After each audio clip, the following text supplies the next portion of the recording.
To be more precise, we are here near Talmberg, which is the new castle and area we are showing in the beta of Kingdom Come. And we just went a bit up the road along the stone quarry we have here. And yeah, so we are here in the countryside of today's Czech Republic, Bohemia to be more precise. And we are here in the year 1403, in a time where the Civil War started in Europe and affected a big part of European culture. And we're going to go pick a fight so we can show off the combat mechanic. And my first question is, are there dedicated combat classes in this game?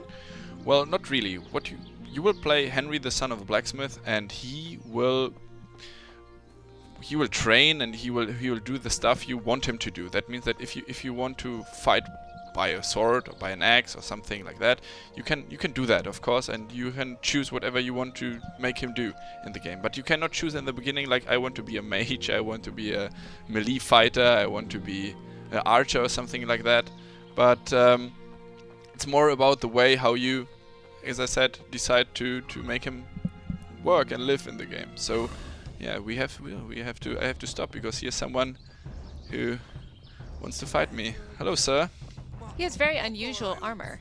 Yes, that's... And he's not speaking English. No, he's talking Hungarian, in fact. I will just move backwards so we have a bit time to say something.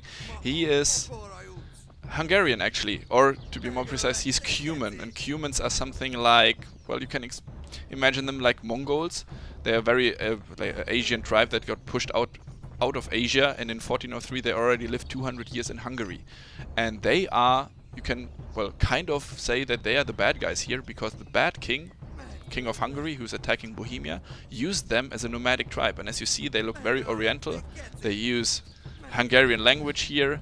And, and he is a bit aggressive towards me. Yes. So what you see is that they will be here all over the world. They're attacking Bohemia, and they will also have random encounters where you walk through the forest, picking up mushrooms, and then a bad guy is attacking you, like it happened right now. So let's try to fight him. So we have what looks like a 5-pointed star, and what is that about? Exactly. What I am doing here with the right stick, I'm playing on the gamepad, is that I can choose the way from where I want to attack. So from, for example, the head, left, right, shoulder, or my horse, and the bottom, left, right. And this is important because what we do in our game, in our fighting system, is we calculate the physical collision between your weapon and the armor type the guy is wearing. So if he wouldn't wear a helmet, it would be very clever to attack the head, because that would give us a big bonus on the it would give us a big bonus because he has no helmet, right? So that's why we can choose the different ankles here. And if you choose them and combine them cleverly, you can even execute... Oh! Oh, wait! He's running away! He's running away. After him! He is... Obviously he was bleeding or something. We can... If you hurt someone very much, you can start to bleed. And we have some kind of moral system that if we think like, I can make it, or in this case, he's running backwards all the time, I'm tired of that, he can run away, which he just did. So is that common that enemies will retreat if they feel like they can't win a fight? Yes, of course, they can retreat, and we have even another interesting thing is there is some kind of mercy option. That means that if you are fighting someone who, I don't know, who's technically a good guy, but you made him mad because you tried to intimidate him, and he said, well, okay, then let's fight. He can actually beg for mercy and tell, well, just kidding. So you don't have to kill anyone here if you don't want to, and that's even like the core of Kingdom Come. Fighting is of course a big feature in the game, but if you don't want to fight, you can try to avoid it as much as possible. So yes, there will be big battles, there will be castle sieges, there will be a point where you just have to grab the sword and defend your country pretty much.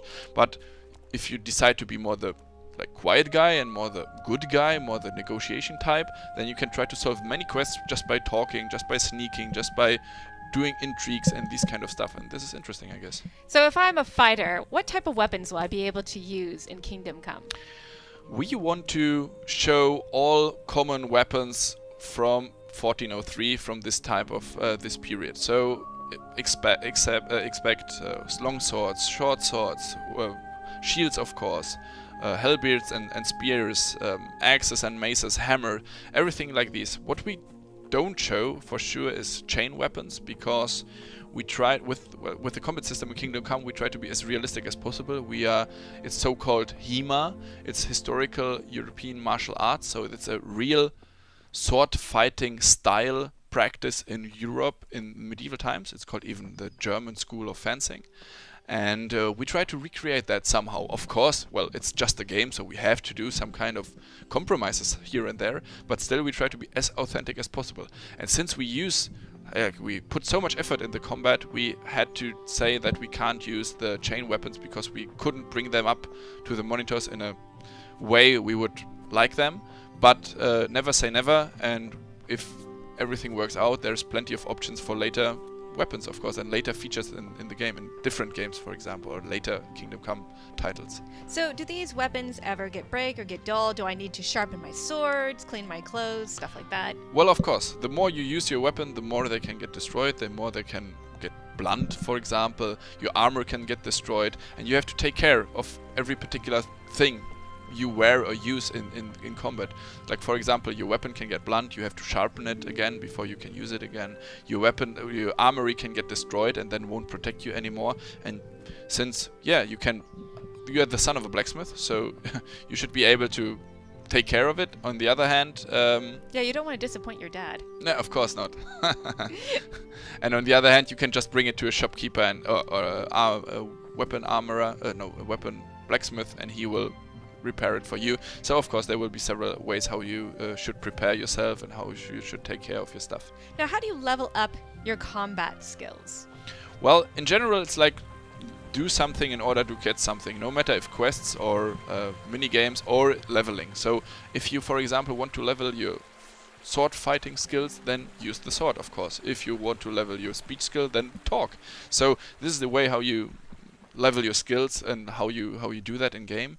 And in general, as I said, the more you use something, the better you get something. But sometimes, for example, for the stealth, there are different types of mechanics we are using. So if you are moving somewhere, if you are in a place where you are not supposed to be and no one sees you actually, then with this, like with the information that you are there, you will train your stealth level. So it's a combination of different mechanics and systems we have there. But in general, as I said, do something in order to get something. So for armor, how much armor can you wear? Can you layer armor? Is there different types of armor? Yes, so I will just show it here in our very small inventory. You have on the right side, you can see the different slots.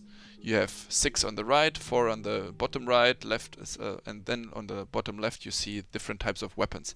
So what you can see here is a 14 slots system where you can layer different types of armor over each other. So if we go over on the armory, you can see that you have different types of armor here, and you can physically layer them over each other. So on the bottom, for example, you wear a linen shirt. Then you have a thick gambeson. We don't have a full plate armor right now with us, but you can, over the thick gambeson, you can put a full plate armor or a brigandine or something like this. And then on top the brown hood. This sounds like something that is just cosmetic, but in fact this is a real layering system where you put different types of armor, different types of fabrics or material over each other, because every piece of armor is good against a different type of weapons or attack. We have slash attacks, we have stabbing attacks, and we have blunt attacks. So if you wear something soft, these things are good against blunt weapons, obviously. If you wear something like a full plate armor, that's good against swords and sharp weapons. So you have to find out in a smart way what's the best combination of armor, and it's not like a number in your inventory, armor 200 or something like this, but it's really the particular type of armor you, for example, wear on your shoulder. So you have a metal shoulder plate,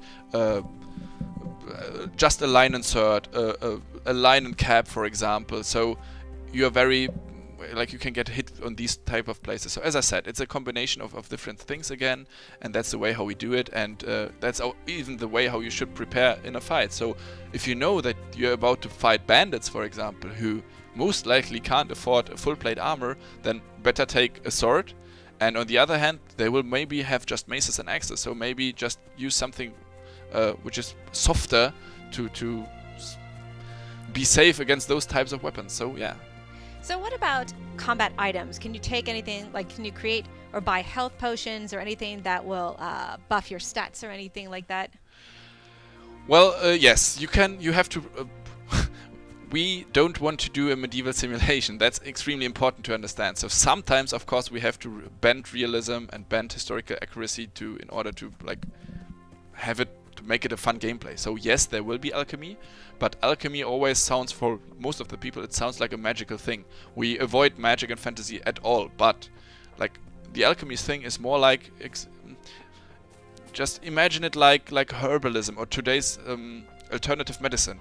So this is something we have in the game as well. So the alchemy you can do in our game, you can do potions, of course. You can have different types of potions, like we have something that cures diseases, or which helps you buffs your archery skills and something like that.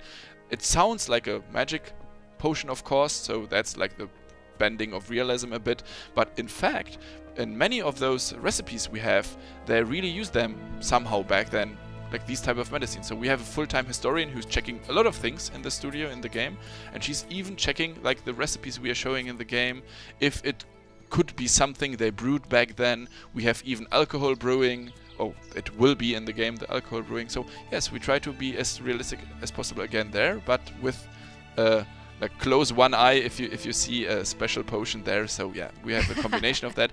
But what you can also do is you can loot everyone on this world. So if you kill someone who has, I don't know, a full plate armor or the armor of the bad guys, so you can completely loot them, take their armor, sneak into the bandit camp and something like this, and they will not recognize you. And if you bleed, that's also something that can happen. If you're fighting with someone and you get heavy hit and you're starting to bleed, you will have to bandage yourself. You just can't eat something or drink something to be healthy again. You will have to stop the bleeding by using bandages. So we have different combinations again of mechanics which we want to show and introduce to the world. So you mentioned that you can actually get diseases in this game. You have to find cures for that. So what's an example of something that you can get? It's not that you go out to the woods and then you will get sick or something like this. It's more like villagers might have some, like, I don't know, for example, there's a quest called Sick Bastard, and the guy has he has the runs. And he describes it in a very, let's say, colorful way. And you have to help him.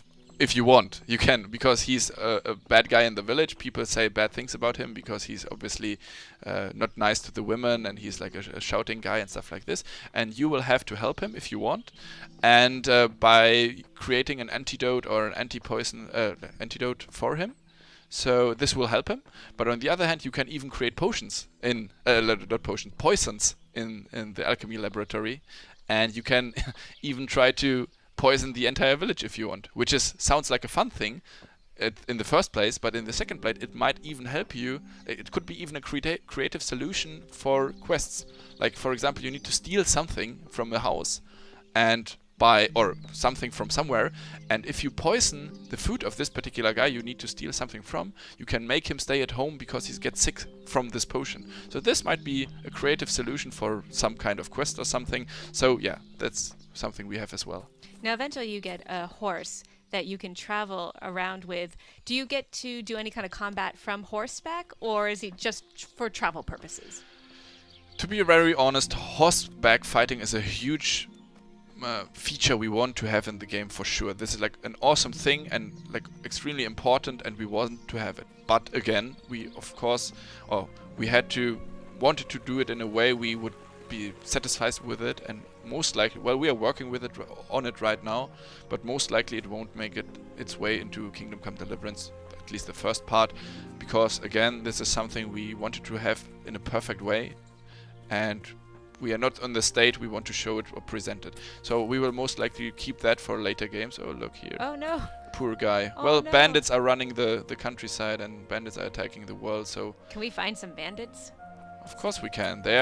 We don't spawn anyone on this world, so everyone is living and doing something somewhere. So we don't cheat anything for quests or something. So all the bandits you will have to fight, all the bad guys somewhere, are somewhere hiding or somewhere living or somewhere in a bandit camp or something, and we can totally by accident trip over them well, we can just find the bandit camp and try to sneak in and get some information, or just go inside and then face the consequence because they want to fight you, right? Or rob you or something like this. So yeah, we can also find random bandits and humans. This guy who attacked us earlier was kind of random. We put him there, so it's semi-random. but yeah, we want to have random encounters in the game as well. Bandit troops. Well, it was a time of civil war, or the civil war broke out a few years later. So yeah. Do different enemies have different skills? Yes, you can. You need to understand here that since we don't have magic and fantasy and these kind of elements, we have to come up with reasonable things for everything. And in several games, like in most of the RPGs which are cool right now, you have like tons of monsters you can slay, and every monster look different, and every monster has another spell or more sharper teeth or something like this.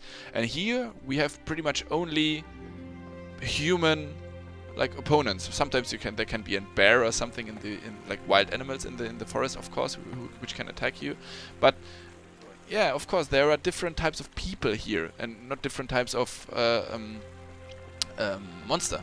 So you can, and we want to have that as well and bring it up somehow and make it fun. So you can have a total noob on the sword, and according to his skills he has different set of animations. So he might be like very stupid maybe in combat, not knowing good stuff, or not knowing good combats, not knowing how to attack. So he will have also visible and different animations than a super sword master guy, who will be way tougher in fighting, who will take more. He will not take more hits, but he will have a better armor, for example. And yeah, so we even want that Henry, the person you are playing, incarnating, that you are not a good fighter from the beginning. You will always have the personal skills. So if you are skilled as a player, then you are a good fighter. But once you go through the world, once you meet sword masters, sword trainers, they will teach you new combats, new moves, new ways how to fight. It's an RPG in the end, so you will get faster with the sword, you will get better in blocking and stuff like this. But yeah, so this is something that you have to learn through the game. So there's weather dynamics in this game, which is really cool. Does the weather at all affect maybe your visibility during combat, or if you have a bow and arrow, and you get the bow wet, does that affect anything at all? Well, at least it affects the light in the world, because if it starts to really heavily rain, it gets so dark that you should go in the woods again, because like you see, I'm right now in a very big forest in the north here of the map, and you see it's like a huge forest, and you can extremely easily get lost in there. Well, I'm partially lost already. So yeah, we went bandit hunting, and then we just got sidetracked by the absolutely beautiful graphics. Thank you. It's a very huge bow. There's a rabbit. How big is the hunt the rabbit. So you can hunt in this game. Yes, but I don't have a bow. Well, I can try to get him with the sword, but this is like, well, let's spare his life. Oh, he's lost somewhere. Uh-oh. Spare his life. Yeah, let's be nice. Yes, we like rabbits. So, what was the question? I got guess distracted by the rabbit. Weather weather system. Yes, of course. We have a dynamic weather system which will affect the world somehow. So, of course, it will get. Maybe we will see it once we play through. It will get very. What's the word? Well, my English is not the best, but it will get. Well, the visibility will fall, so there will be. How is it called when you can see bad? It's in San Francisco a lot of times. Fog. Fog, exactly. That's the word I missed. I lost. Well, yes, okay. there can be fog in the game, so the more foggy it is, the less you can see, of course. The rain will affect. The villagers, it's not in the beta right now, but they should then stop their work, stop their thing, and run away from the forest and from the rain and try to hide. You will see that, as I said, the world will be, or the scenery around you will be very dark, so it will be hard to navigate. The rain is a dynamic thing, so all the drops will really touch the water surfaces. So you will see, even on the water, you will see those small like circles when it starts to rain. And yeah, so this will be also a part in the game which might be interesting for combat or battles or something like this. So maybe rather fight in good sunny conditions, or on the other hand, maybe rather fight in dark conditions. So yeah. All right, cool. Well, we weren't able to find bandits, but I thought it was really cool that we ran into, what was it called, a cumin? Yes, humans with C. C. Humans. Yeah, sea humans. Sea humans. All right, cool. Well, I think we learned a ton of stuff about the combat today, which is really cool. And we got a gorgeous look at all the different environments in the game. We got to see a village, we got to see a forest, found out that there is hunting in the game, which is really cool. So for more on Kingdom